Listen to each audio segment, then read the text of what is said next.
Alright, so Romans chapter 6, nagaingon siya din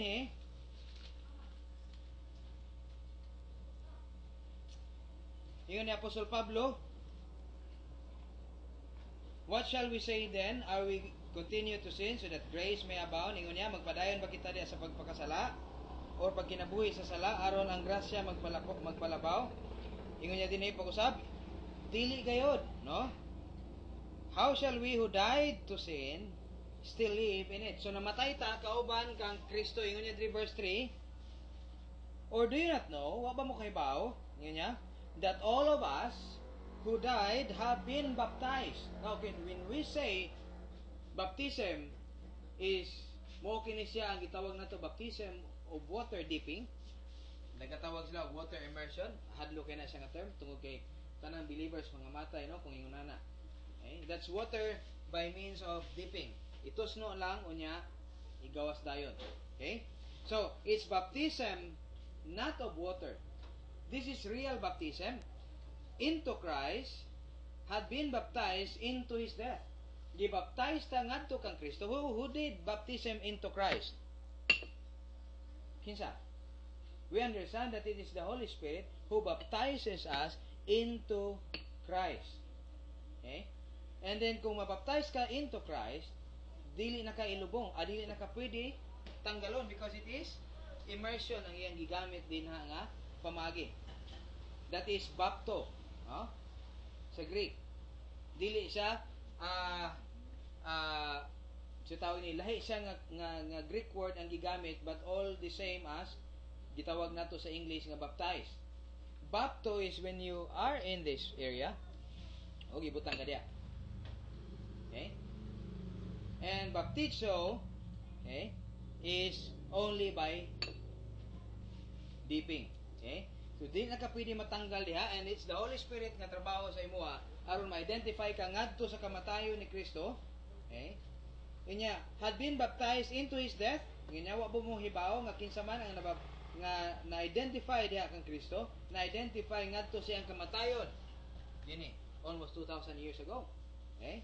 Therefore, we had been buried.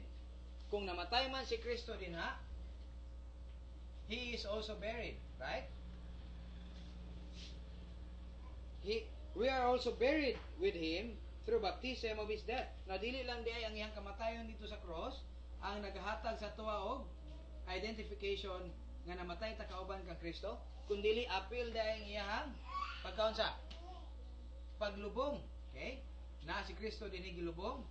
You are also identified now. Nabagi diay ka kauban niya to. These are all positional. Retroactive positional death, retroactive positional sa tawag ni burying or paglubong. Nganong retroactive gani?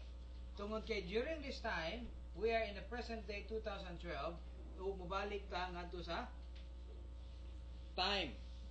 Kasi Jesus Christ namatay. Nibalik ba gid ang time? Wala man. No? Wala man. Now we'll be talking about 2012 because dako gani siyang issue dito sa Mating Hospital, no, regarding December 21, 2012. Now, we will be talking about that today, no? Gamay lang kayo nga time, and then we will continue sa atong study on the next session. Anyway, so, iyon na din baptized with Him through baptism into His death, so that Christ, as He was raised, now, dako gani siya importansya sa ka-believer. Namatay si Kristo. Namatay ka kauban niya. Gilubong si Kristo. Gilubong pud ka kauban niya. You are also identified in His resurrection. Okay? Nabuhi pud ka sa unsa? Bag-ong kinabuhi. Okay? Then we will be talking about karon unsa nang bagong pagkatao, no? Unsa nang bagong pagkatao now? Kay dako gani sa effect sa ato ang Christian life. Ingon niya din we raised from the dead through the glory of the Father, aron nga kita pod magakinabuhi diha sa bag-ong kinabuhi. Kauban kang Kristo. Verse 5, ingon niya din, kay kung gihiusa man ta diha kaniya sa iyang kaisipan sa kamatayon, certainly ingon niya sigurado pud gayud nga kita pod gihiusan niya diha sa kaparihaan sa iyang resurrection. Okay? Kung unsa man ang iyang kamatayon, nalubong siya, ang iya pong resurrection kauban sa iyang pagkabanhaw, matawag po na nato ang unsa kaparihaan ni ana. Naunsa may importansya ni ana kaparihaan sa iyang pagkabuhi pag-usab.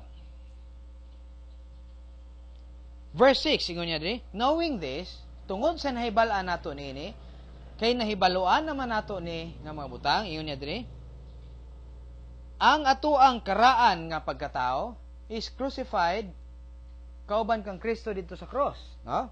With him, in order aron nga ang atong mga lawas. Now, we're not talking about this body, we're talking about the principle nga naa ini nga body. Wala ta kakita. Dili na to siya makitaan, pero kabaw gyud ta nga dunay naa diha sa ilawom. Okay? Unsay naa diha sa ilawom? We understand nga duna siya iyang kagulingong kagustuhan. Okay? Ingon niya diri that the body of sin, gigamit nga term diri sa Bible, ang lawas nga makasasala. Nagigamit diri sa Bible. Now, daghang gid kay mga tao nagalibog unsaon man nato pag-overcome ni ining body of sin. Okay? Now, kung gamiton nimo imong karaan nga pagkatao, di gid nimo ma-overcome ang imong lawas. Di gid ka mo daog. Nga naman, ay ang karaan nimo nga pagkatao, ang gusto niya, now we will be talking about old man, new man here, ha? Ang old man, dili ni siya old man nga doon na edad nga 80. Di ni siya mo pasabot sa old man. Ang new man po, wa ni nagapasabot nga pareha kay Reed nga days pa lang ang iyang edad. Okay? Ang old man, nagaistorya ni siya ngadto sa unsa gitong naa diha sa imong ilawom likim? Unsa tong naa diha sa ilawom nga moingon siya magkiat o dili? Kisa kay to diha sa ilawom? Ang kalag, okay?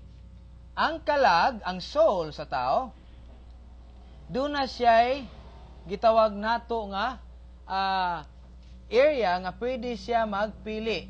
Okay? O diha sa pagpili niya, gitawag nato na siya volition, kapasidad sa iyang pagpili, muna siya ang agianan sa iyang pagpili. No?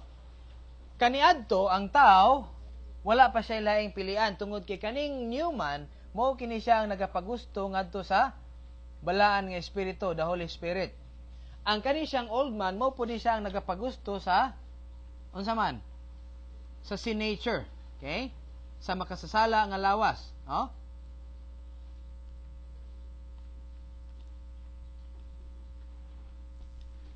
Now, katong dili pa magtotoo ang usa ka tawo, since wala pa man ang Holy Spirit nagpuyo sa iya, okay? Wala pa siya new man. Ang pangutana is, unsa may ihang pwede pilian kung wala siya wala pa siya Holy Spirit, wala pa siya pilian. And thereby, matawag nato nga ang tanan niya nga pilion, kagustuhan is ang kagustuhan lamang sa ihang unod. And then we understand nga ang iyang dunay mga tao nga matawag nato ubuutan.